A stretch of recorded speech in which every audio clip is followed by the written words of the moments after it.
So yeah, I said something before, but the battery sort of died. So I'm going to try and repeat what I just stated. And this is that uh, we are all a part of information redistribution, and it's global.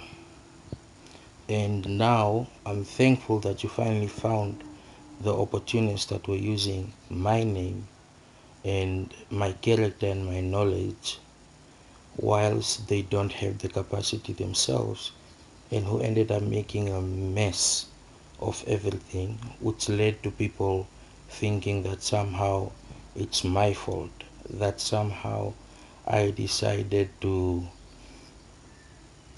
threaten him because he was claiming that I'm the elephant and he's the little mouse and I'm the one stepping on him. I hope you got that shade. Now he's changed, of course, because now he's learned more, his eyes are open. And that is why I decided to forgive, because I'm not a bitter person. Furthermore, there are people who mocked, laughed, harassed, and all of that previously, who now find themselves in the position where information redistribution is of value, something that they need. Now they find out, oh geez, this guy has, he has a lot of experience in this. He wasn't just copying and pasting. He wasn't just reading what someone else wrote, which is what I don't do. I'm in this room now, not my room. But the accusation that somehow I would go somewhere and have a phone and then check something and then I'll go inform and say I want this. That is a lie. What I did was most of the time just read books, listen to music, or read some comments from the nation, or if I was given medication, then I would try and find out what exactly does this medication do and what are the side effects, which is my right because it's my life and my body. So when I found out the right combination, I enforced it. It keeps me stable, it keeps me sane, and it keeps me very upright and able to function and do my duties as they are. So those people who are new to information redistribution, who think that we just started off now, or that we are lying, or that this started as some sort of a con artist manner, or that somehow when the guy wrote his book, I didn't get 1 cent from his book, not 1 cent. Albeit the promotion, the what, not 1 cent, and not even a real thank you, because we know that that connection they'll try to manipulate, and when they try to manipulate that relation, while this guy is keen to learn, and he has, um, so yeah, that's why I said leave the guy alone, as he's part of my students. I'm not saying that to undermine him. He is also a lecturer. In fact, he's a dean. And we had Harvard go and assess his work method. Even at Triumphant College, I put it out that it's better to use Harvard as an extension and be the proxy of Harvard, so that we can have lawyers and engineers who are actually capable, because Namibia and America are very compatible. That's why you see our Peace Corps, they feel free here, very, very free. And for those small bigots, if they have a problem, if they harass you or anything, that's why I am here. I won't allow it. I won't allow people to stop progress just to save the save face and to save themselves. And I hope this is understood, that this is information from the headquarters itself, like the marks and stuff. I shouldn't be saying it, but I'll say it. And it is a fact that as of now, more than 3 billion people have viewed John Thipando Kavamba's profile. 3 billion. So that's a lot of responsibility, it's a lot of pressure. And it means walking beyond your own state and also trying to accommodate your own state. But I am still loyal to my country. I haven't snitched on my friends, I've defended my friends. I haven't abandoned the country just because I don't go around wearing party colors. I wore a hat with Namibian colors because that's what I'm proud to be. And that's why I said maybe some people are not literate of me because they don't know me. And that's fine by me. So that's that. I want to talk about the land now. I think you guys, you heard about what what I said about the red line and how it's a cause of a lot of problems beyond the red line. I mean, imagine the president goes out and asks for commercial farmers to help him with the food bank. That wasn't what I instructed.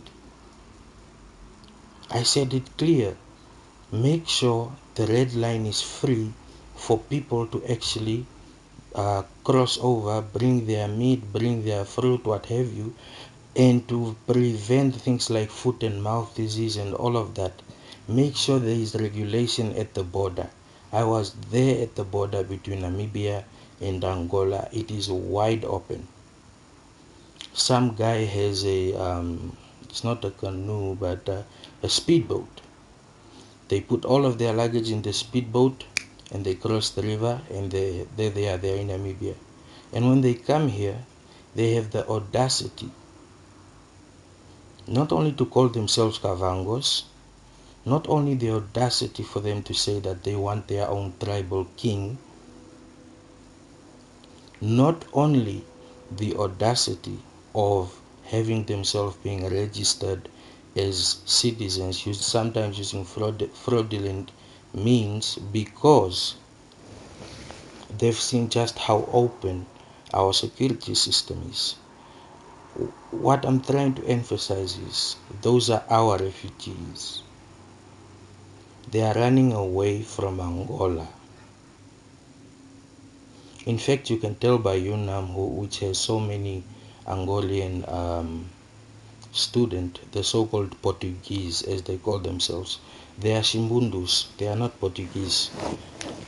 And if you talk to them in Shimbundu, they'll understand. In their country, Portuguese is like Africans to us, where you are taught how to speak Afrikaans because you have been colonized and it becomes your language. Just like Zimbabwe is an English nation because Britain is the one that colonized them, and they ended up with Britain's language, which is English, and that's why Mugabe is so fluent in English, right? So when it comes to land, who is complaining and what right do they have? This is the information that we need, because this is now the first generation of Namibia since independence. Right now, the kids from 1990 have grown up into young adults. So it's the first generation. And with that, they deserve dignity, because the apartheid system treated them better than our system. And it's a fact, the apartheid system. They cleared out land, they built houses, proper houses, which still stand today, not a crack. And then they put their let's call them what they call them, the Bantu people or whatever, because those agreements came because the government would not budge. They said, you will not come here to enforce your rule empty-handed. So they did. They were held accountable, and they built that entire safari in Rundu that was built by the former regime. Can you imagine? And until today, you can tell the difference between those houses and the so-called energy houses, which are huts, bricks, huts made from bricks. And this is why planning is essential, not necessarily running after something just so that you can get a tender. Those people should be cut off completely. They should have a plan that works, a plan that is safe. When that plan is had, then the government should distribute this plan to the people who qualify for the tenders, and they'll build it based on the right plan. Because what they do is they build those simple houses very cheaply so that they walk away with more money. But that's not going to happen again. Enough. And the clearing of land is a bottleneck, not only because people are silent, but because people are afraid of the so-called upper class Namibians, the former colonizers, if you want to call them that. Some people still have that fear. I remember, and I think a lot of people remember, when a helicopter flew over Vambuland. People ran into their houses, some went to hide and so forth, because they thought this helicopter is here to bomb us. That is the past. We have attained freedom, but now we have to make freedom meaningful. And that means we will engage our allies who supported us when nobody else did or wanted to. Our allies who don't take advantage of us, because seeing our progress makes them feel good that they also have accomplished something. That is what the situation is about. Proper planning and then implementation. Because if you have a plan, you can do things fast, but it will be strong, because it's like putting together Legos. And secondly, I have spoken time and time again about the manner in which bricks are made. Big bricks with a slight hole within it. It not only saves money for how bricks are made, it also saves on the business side of the people that sell bricks. They'll be able to sell strong bricks at a lower price that people can accommodate. Along with the plans, you will see implementation being meaningful. And let us not confine people in small areas.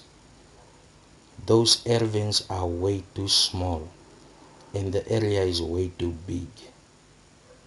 We cannot treat our people like foreigners. Like, okay, you want houses, there's a house.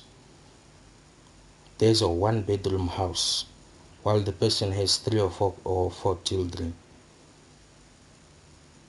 What exactly is that saying? We can fight inflation. Red border down, border post to Angola, so that they register themselves as what they are, which is refugees. And after they go through the right system, which is actually fast, then they become citizens.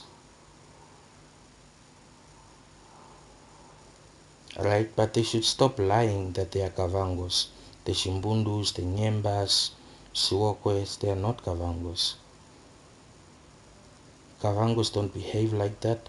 Their traditions are not like the Kavangos traditions, and Kavangos have a culture of progressiveness. In fact, Kavangos allow and have allowed for a long time for women to become chiefs. And a chief, in another word, is a king. A woman who is a king of a tribe. I'll name one. She is Rebecca, I think. Is Rebecca? Anyway, she was the queen of the was it the Sambu? I think she was the queen of the Sambu, and I looked up to this woman. I admired her tenacity.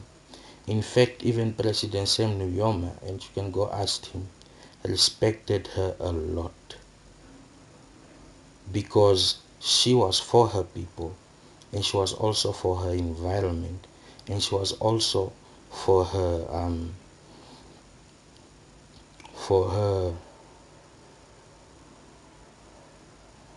country. And she would not allow the overreach of government to impede on what is happening to them. For example, when people from the north